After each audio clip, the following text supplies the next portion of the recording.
Everyone, कैसे हैं आप लोग। आई होप बहुत अच्छे होंगे। और जो भी लोग सीटेट का एग्जाम देकर आए हैं वो रिजल्ट का वेट कर रहे हैं। एक हफ्ते के बाद मुझे लगता है कि कुछ ना कुछ पता चलेगा आपको आंसर की वगैरह कब तक आनी है, या हो सकता है आपके आंसर की आ भी जाए। और जो भी लोग नए सीटेट को क्वालिफाई करते हैं यानी कि फर्स्ट टाइम क्वालिफाई करते हैं, उनके पास मौका होगा बहुत अच्छा बीपीएससी ट्री 4.0 में बैठने का। यानी आपके पास एक बहुत अच्छा चांस होगा एक नेक्स्ट वैकेंसी का। और वो कितने पद होंगे, कब तक आ सकती है, इसके अलावा सीटेट के मार्क्स को लेकर के कि कितनी एलिजिबिलिटी चाहिए, ये सारा कुछ हम डिस्कस करेंगे। पर उससे पहले आपको बता दें, अगर आप किसी भी गवर्नमेंट एग्जाम की प्रिपरेशन कर रहे हैं तो मैंने इससे पहले भी आपको बताया था कि टेक्स्ट बुक का सेल जो है वो चल रहा है और प्राइस सबसे कम होने वाला है, मतलब लोवेस्ट प्राइस होने वाला है। तो आपको बस कोड यूज करना है एस्टेट, ताकि आपको डिस्काउंट मिल जाए। और ये प्राइस हो गया आपका 307 रुपये, मतलब बहुत ज़्यादा कम। 307 सिर्फ एक बार आपको खर्च करना है और आपको ईयरली पास प्रो मिल जाएगा। मतलब आप किसी भी गवर्नमेंट एग्जाम का प्रीवियस ईयर पेपर सॉल्व कर सकते हैं। इसके अलावा मॉक टेस्ट वगैरह भी लगा सकते हैं। और हर एक एग्जाम का मतलब जो भी क्वेश्चन सॉल्व करोगे आप, उसका एक सही आंसर और सही एनालिसिस भी आपको यहाँ पर मिल जाता है। तो जो भी लोग अभी तक टेक्स्ट बुक का पास नहीं लिए हैं वो ले सकते हैं, लिंक आपको डिस्क्रिप्शन बॉक्स में मिल जाएगा। अब बात कर लेते हैं बीपीएससी ट्री 4.0 को लेकर के। तो उसका एडवर्टाइजमेंट आपका अभी नहीं जारी होगा। जनवरी में तो पूरा काम बीपीएससी ट्री 3.0 का ही चलेगा, जिस तरह से डेट भी आई है काउंसलिंग को लेकर के, ठीक है। तो वो सारे प्रोसेस अभी चल रही है और चलती रहेंगी जनवरी तक का। फरवरी के बाद ही मुझे लगता है कि एक एडवर्टीजमेंट जारी होगा बीपीएससी ट्री 4.0 का, जिससे ये क्लियर हो जाएगा कि कितनी वैकेंसीज हैं, कब तक आ सकती हैं, ये सारा कुछ क्लियर हो जाएगा, ठीक है। तो अभी आप लोग उसके लिए जो है आपके पास टाइम है। बाकी एग्जाम की अगर हम बात करें तो मुझे नहीं लगता है मार्च में हो पाएगा, बट अप्रैल मई तक हो सकता है एग्जाम आपका बीपीएससी ट्री 4.0 का। तो इसकी प्रिपरेशन आप लोग बहुत ही मतलब ये सोचकर कि कम टाइम में करिएगा, क्योंकि पेपर का लेवल आप देख ही रहे हैं हर टाइम बढ़ता ही जा रहा है। और वहाँ भी कंपटीशन ऐसा नहीं कि बहुत इजी है। बीपीएससी ट्री की बात कर रहे हैं, वहाँ भी अच्छा खासा कंपटीशन, क्योंकि हर एक स्टेट के लोग होते हैं और सभी लोग अपना बेस्ट तैयार करके जाते हैं एनसीईआरटी एससीईआरटी पढ़कर। तो आपको भी अच्छे से प्रिपेयर करके ही जाना है। अब बात कर रहे थे सीटेट के मार्क्स को लेकर, कुछ कॉमेंट्स आए थे मैंने देखा था।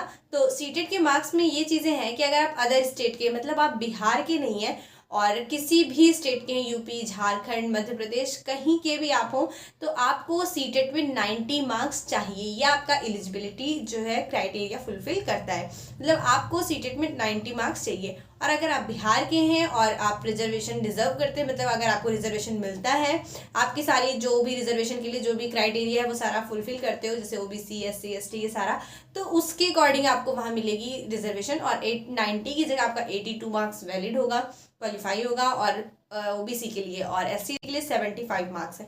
तो ये चीज़ आप लोग अपने माइंड में रखिएगा कि अगर आप अदर स्टेट कैंडिडेट हैं तो आपको 90 ही होना चाहिए मार्क्स में, मिनिमम 90, बाकी 90 प्लस आप कितना भी स्कोर कर लो। तो इस चीज़ को लेकर के बहुत ज़्यादा कमेंट आता है। तो आई होप आपकी ये डाउट जो होगा वो क्लियर हो गया होगा। बहुत सारे लोग मुझसे ये क्वेश्चन करते थे सीटेट पढ़ें या टेट पढ़ें।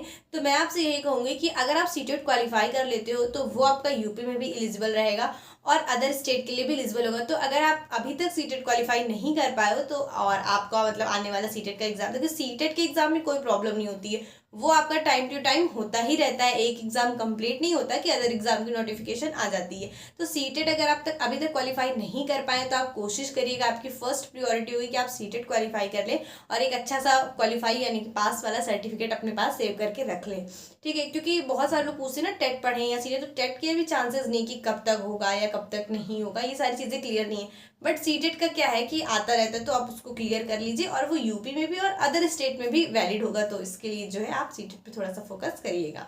और इसके अलावा बहुत सारे लोग ये भी पूछते हैं कि दी यूपी में, और इसके अलावा बहुत सारे लोगों का कमेंट ये होता है कि सुपर डेट कब होगा। तो देखिए सुपर डेट के बारे में अभी कोई चीज़ें सर्टेन नहीं है, कभी भी आपका नोटिफिकेशन आ सकता है या नहीं भी आ सकता है।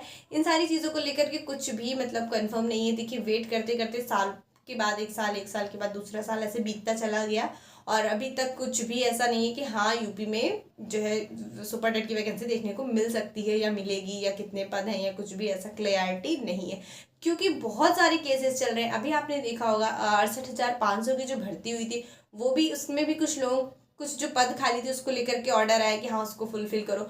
फिर आपकी 69,000 जो वैकेंसी थी उसमें भी मैंने देखा है कि कुछ मतलब उसका भी केस था 69,000 में रिजर्वेशन को लेकर के बहुत सारे लोग जो है वो धरना प्रदर्शन कर रहे थे 5 सालों से, और उनको भी लेकर के वो मतलब कोर्ट में जा गए और उनको लेकर के भी अभी मैटर क्लियर नहीं हुआ है। तो जब तक ये सारे मैटर क्लियर नहीं हो जाते, मुझे नहीं लगता कि कोई नई फ्रेश वैकेंसी देखने को मिलेगी।